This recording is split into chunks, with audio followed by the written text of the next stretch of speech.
Hi, I am Tyler Vandenberg from Tyler Tech, and this is Tyler's Tech News. Today we will be talking about some channel updates, a little bit about Project Fi. We'll be talking about how big the HoloLens field of view is. Will there be a new iPod Touch announced soon? And the big deal about IBM's tiny processors. So let's get the intro started.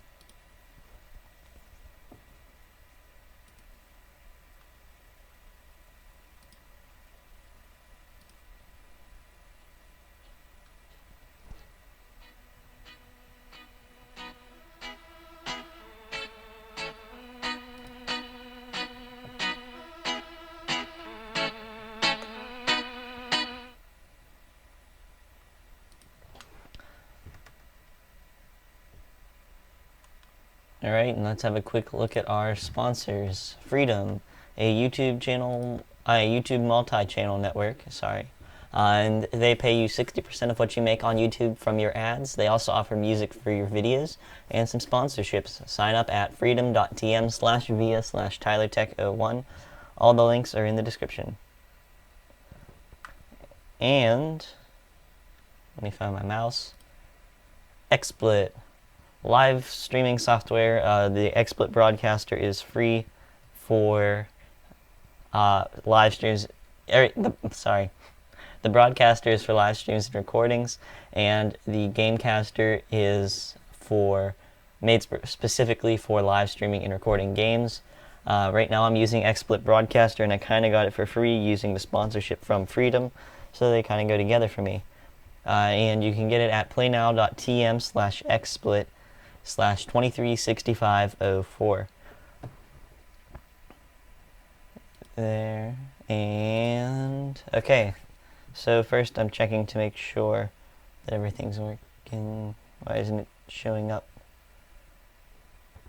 Is this a private event? Did I accidentally put it as? Expect your invite in 12 or more weeks. And I'm hoping to stay present from Google. I think that would be really neat. But for Project Fi, these are my thoughts, and let me know in the comments if I'm not thinking the right way that I should be. Let me fix my camera a little.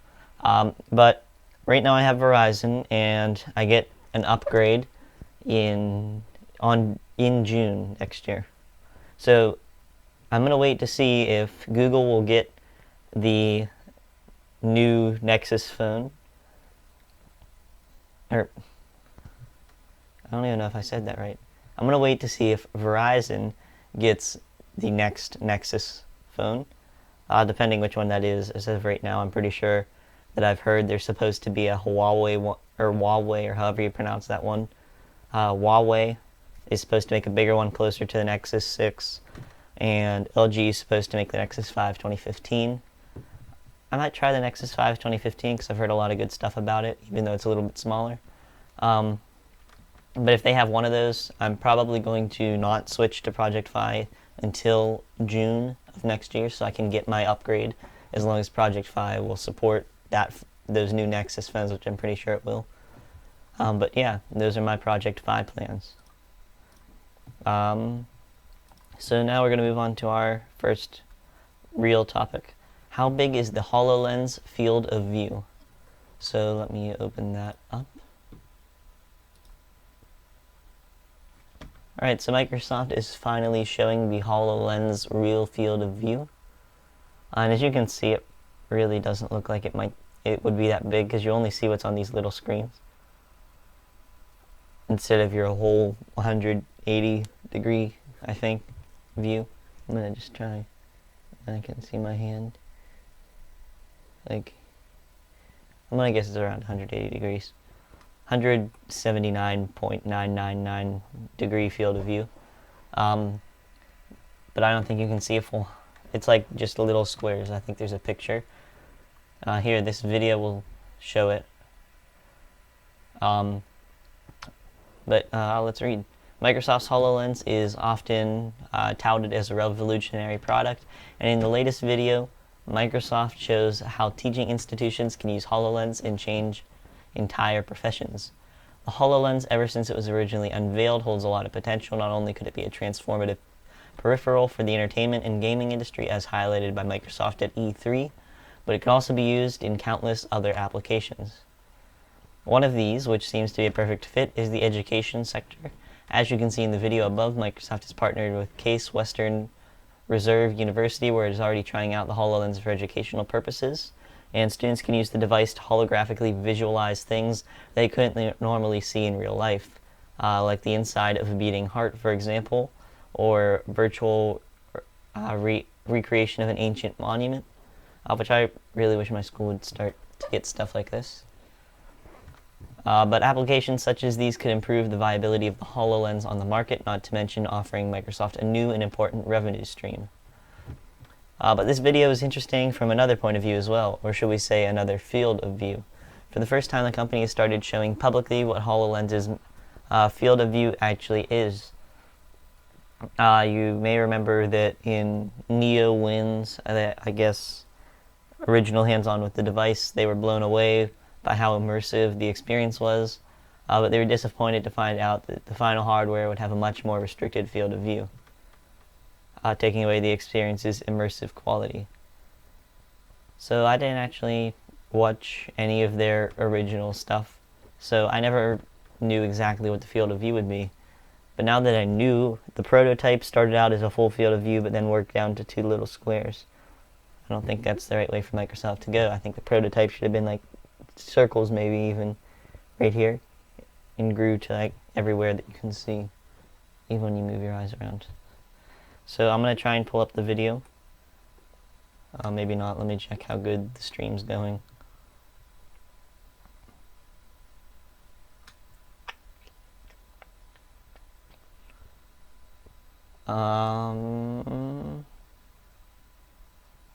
Alright, so the stream is just okay, and I don't want to mess it up, so I'm not going to show the video, but you can check it out. I have the link already in the description for this website. You can check it out, and this website will be on there with the HoloLens video. So yeah, what are your thoughts on HoloLens? Do you think this limited field of view will be something that not a lot of people will want it because of? Because I got Google Cardboard, and I like it, and I want to make a video on it. And it is really immersive, is what I love about it, though. So I just don't know if I would want to buy this. I would want to buy it for the experience of holograms, but I don't know how much I would want to buy it because of not being able to see everywhere, just these two little squares, as the product video shows. Alright, now on to our next topic. I titled it New Apple Review or something. What did I title it? New iPod Touch, because I just heard about this last week. Let me zoom in a little. I don't know if it zoomed. Yeah, it does. So it says Apple to launch fastest iPod Touch next week, fastest ever iPod Touch next week. Now I don't get why. First, I just want to criticize the title a little bit. Why would they even call it the fastest? Because it's obviously going to be the fastest since it's the newest iPod Touch. You don't slow down your speeds when you make a new product. They get faster and faster and faster till the computer's waiting for you all the time. When you press the power button, it's already going to be on before you press it. That's how good it's going to get. It just is out of charge. But U.S. tech giant is expected to announce new versions of the iPod Touch, iPod Shuffle, and iPod Nano. Apple is set to release the fastest ever iPod Touch next week, bringing the device up to date with the iPhone maker's other high-tech products. The company is expected to announce new versions of the iPod Touch, iPod Shuffle, and iPod Nano on Tuesday. French website igen.fr claimed iPod Touch, which hasn't seen its components updated since the launch of the 5th generation of products in 2012. It could get a 64-bit processor. This will replace its current 32-bit processor, making the gadget faster, which it's going to get faster no matter what, whether you add a better processor or not. So I still don't get why they're calling it the fastest iPod ever. But according to Apple Insider, the Touch's 5-megapixel camera and 16, 32, and 64 gigabyte storage could also be upgraded. The Touch, Shuffle, and Nano will also be available in several new colors, including gold, electric blue, fuchsia as well as black, pink, and gray. I don't think those are real iPod Touches right there. Or not even, those are iPod Nanos, right? Or, I think those are iPod Nanos. Yeah. I don't even know what colors they come in, but I'm guessing that these are the new colors they're thinking they'll come in. But that looks more like lights on them. I know that there's probably lighting in the table shining up on them. That looks more like maybe a skin or something with a light shining on it. Or even just colored lighting on something. I don't really know that those are the colors. But Apple is set to shake up its iPod line as sales of the music player continued to fall. Indeed, the company no longer breaks out how many iPods it has sold in its financial results. The company last revealed iPod sales figure in the fourth quarter of 2014 when it sold just 2.6 million units, creating revenues of $410 million. Apple achieved the total revenues of $42.1 billion in the period. It comes as Apple launches the beta version of its latest operating system, iOS 9. The new software for iPhone, iPad, and iPod Touch has been designated to streamline everyday tasks and become more intelligent and attuned to individual needs. Apple shares closed up 2.7 PC to $123.28 on Friday night. So yeah, iOS 9, I think that's a public beta now. Yeah, it's over here. They have the OS XL Captain. Yeah, in the iOS 9 public beta. But here, this is what I just want to take a moment to talk about this.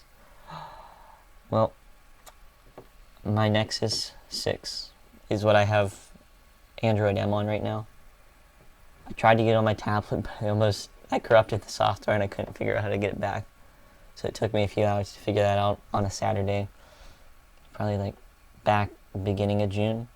So I decided, you know what, I'll just try this on my phone. I've seen it makes an okay daily driver, I think, from Phone Dog. So I tried it, and it works. I've been using it since June 4th or 5th, I think. I think last day of school, after I got out of school, I did it. But I never put it on my Nexus 9, so it's still running 5.1, I think. I don't even know. But anyway, I'm upset because the public beta 2 came out yesterday, like around 6 o'clock, and I've still not gotten it. So I'm hoping tomorrow maybe I'll check again. But yes, on to our next topic. By the way, what are you thinking? New iPods? I might get it because this is a little bit old. The thing about Apple, let me just talk about this before we get into the next topic. I love the build quality. Well, not necessarily quality, but the way, like, Apple's design.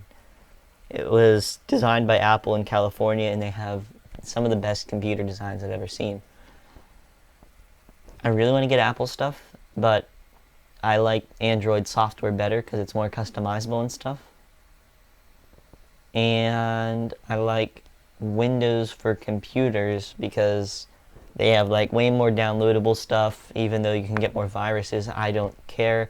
I'd rather have more stuff and a chance of getting a virus than less stuff that I can't really use my Mac for. I've actually just used a OS X, I guess. Are they all called OS X? I don't know. But I had to use OS X once for the first time, and I used it for like a week at church, trying to help them with their computer stuff. So I think I was a little bit okay with it, but I still can't get around all that magic mouse. Like, why can't Apple just, instead of trying to make this a touch, like a mouse and a touch screen together, why can't they just maybe get like a flat scroll thing instead, like a little treadmill or something if they want it to be flat? Don't go ahead and stick a touchscreen on a mouse and call it, hey, this is magic. You know, you can scroll without using any buttons. The whole thing's a button. You don't need to press in a specific spot like this one. You can press anywhere. I don't really get the point of it. Although it was kind of comfortable in my hand, so I'm not going to really complain that much. It's going to happen someday. It's going to have a screen on it someday, the Magic Mouse, you know, a little iPod Touch kind of, but it works as a mouse to control your Mac. And you can see notifications on it. Instead of the notifications popping up on your screen, you'll see them on your mouse. Yeah, enough of my talk. Let's get back to the big deal about IBM's tiny chips. And not potato chips. We're talking about processor chips. IBM is making a big deal of celebrating a tiny achievement, successfully producing a 7-nanometer chip that could mean huge efficiency improvements in phones, laptops, and more. Squeezing more than 20 billion transistors into a chip the size of a fingernail took figuring out new manufacturing processes and chewed through part of a $3 billion investment IBM earmarked back in 2014. But it's shaping up to be worth every cent. Big Blue predicts power/performance increase of more than 50% from the small processors. 22 nanometer and even 14 nanometer chips are already to be found in hardware on sale, ranging from smartphones through servers. IBM and its partners, including Global Foundries and Samsung at SUNY Polytechnic Industries Institute's colleges of nanoscale science engineering, couldn't rely on the same technology that goes into making them, however. For instance, the 7-nanometer process uses silicon germanium channel transistors over regular silicon. SIGE, I'll call that one. SIGE can handle more current thanks to its greater electron mobility, and thus addresses some of the issues when transistors get so small physically that regular silicon struggles to carry a sufficient number of electrons.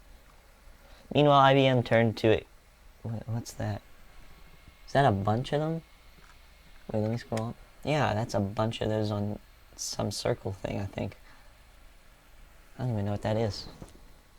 Meanwhile, IBM also turned to extreme ultraviolet lithography integration to take advantage of UV's small wavelength to etch the chips themselves. Throw in some clever stacking, and you have some tiny chips that pack a bigger performance punch. Why is 7 nanometers so important, though? Well, aside from lending fresh weight to Moore's law, IBM says that the smaller processors will add up to the sort of silicon required as more and more devices get smart. Power consumption remains a big headache in that case. Whether it be squeezing sufficient battery life into tiny smartphones and wearables, avoiding server farms that are profligate with their appetite from the grid as well as their heat output. And as odd as it may sound, what's particularly interesting is that it's not Intel that's responsible. Despite its recent efforts, AMD's footprint in the chip space has diminished, and though there are certainly more manufacturers designing and producing processors, particularly for mobile devices, Intel's footprint is huge. IBM's 7-nanometer chips are at least a couple of years out from the market, with 10-nanometer chips only just starting to surface from production. In the meantime, Intel is yet to go much deeper into its own 7-nanometer plans, then to confirm it's working on the technology. And then they also have this other thing, and again, the links are in the description, but they have that it's may have saved Moore's law for now. So yeah, if you don't know about Moore's law, you can look it up or something. Just say, okay, Google, what is Moore's law? Or, hey Siri, what's Moore's law? Or, hey Cortana, whatever you use. Or even just type it into good old Google, Bing, Ask.com, whatever you use. I don't know if Ask.com is still open now. But yeah, that is Tyler's Tech News for today.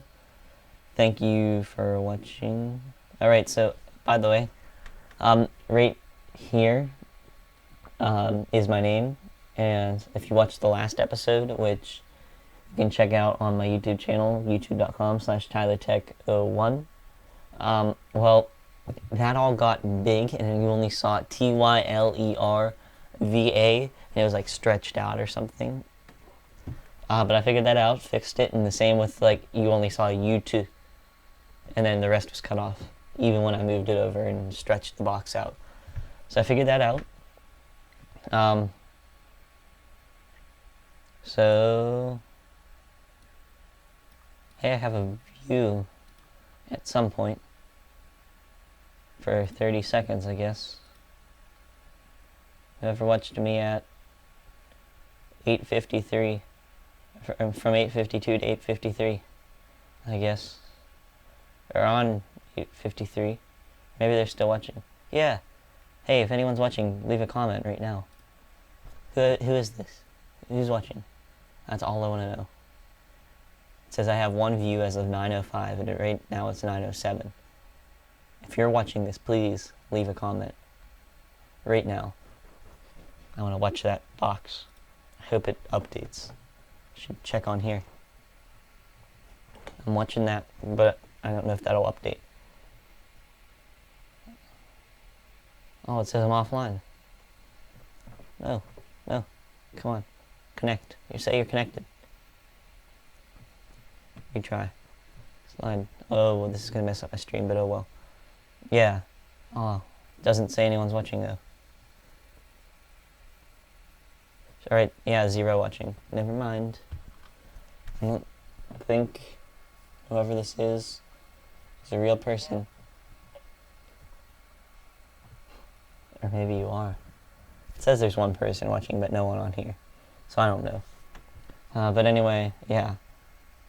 Leave a comment even if you're watching later. Thank you for watching all 20-some minutes. This is probably going to be a 25-minute episode. I'm pretty sure the little eye in this corner of your screen, up here somewhere, a little eye should be in a circle. And there you can find the link to our new Patreon account, where you can support Tyler Tech. Here, I'll put the link, it up on the screen. So yeah, this is a page that I made for Patreon where you can give money for while we do it, and there's milestone goals and different pledge levels where you get like different rewards. Like if you pledge $2 or more, you'll get a personalized email. Pledge $10 or more, and you'll get your name and YouTube channel in our next video description. $50 or more per video gets your name in our next episode, and $100 or more gets an hour of hangouts on air with me on yours or my channel. So you could be doing this with me one week. But yeah, I probably got to refilm that. Oh yeah, but there's different goals. Some of my favorites are, we're going to start a fan of the month at $100. New camcorder at $200 per video. After we make this much per video, that is. If we reach this amount, we will remove ads on our next videos, $250 per video. Prize pack at $600, film a video underwater at $900, but it has to be summer for me to be able to go in water. Turn my basement into a new studio at $1,200 or more per video. So all of you just team up on one video, put it up to $1,200, and see what we can do. Maybe we'll get a new studio instead of my bedroom. Free year of Amazon Prime at $1,500, and I've been putting little jokes, like if you've been looking, like the little frowny face and hoping that some stuff is self-explanatory. But I really hope that this one is self-explanatory. You know, if we reach this amount, we'll give away a year of Amazon Prime. I think that's really self-explanatory. And if we reach 2,100 per video, we will get a new editing machine. Although I didn't know this was per video, so I might lower those amounts. Because I was thinking, like, okay, so like $1,500. Alright. I was trying to calculate, okay, so $1,200 minus whatever we use for the giveaways and the new camera. I don't know if I'll have enough though, but I didn't know this was per video, so I might change that. Ooh, 3 playbacks. Hey, all of you, hi. Comments, please. Thank you for watching. You made my day, all 3 of you, whoever you are. Yeah. Alright, thank you for watching Tyler's Tech News. Let me get this up. Yeah. Freedom. Let me pull up my little script. Freedom, a YouTube multi-channel network that pays you 60% of what you make on YouTube. They also offer music for your videos and some sponsorships. You can sign up at freedom.tm/via/TylerTech01. This is the YouTube network that I'm partnered with. And XSplit. Let me pull that up. Yeah, XSplit. They are a live streaming software broadcaster, or XSplit broadcasters for live streamings and recordings. And the XSplit broadcaster powers this broadcast that you're watching right now. I'm using XSplit broadcaster, and these are just like PowerPoint slides turned into pictures. And Gamecaster is made specifically for live streaming and recording games. You can get them at the link in the description. which is playnow.tm/xsplit/236504. Thank you for watching Tyler's Tech News. I hope you enjoyed all of the talk that I've talked about. And goodbye.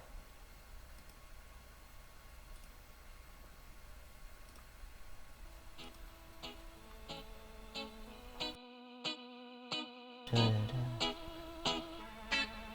can't even hear the music for this. I hope you can. Please let me know. Can you hear the music? Someone just comment. Alright. Goodbye.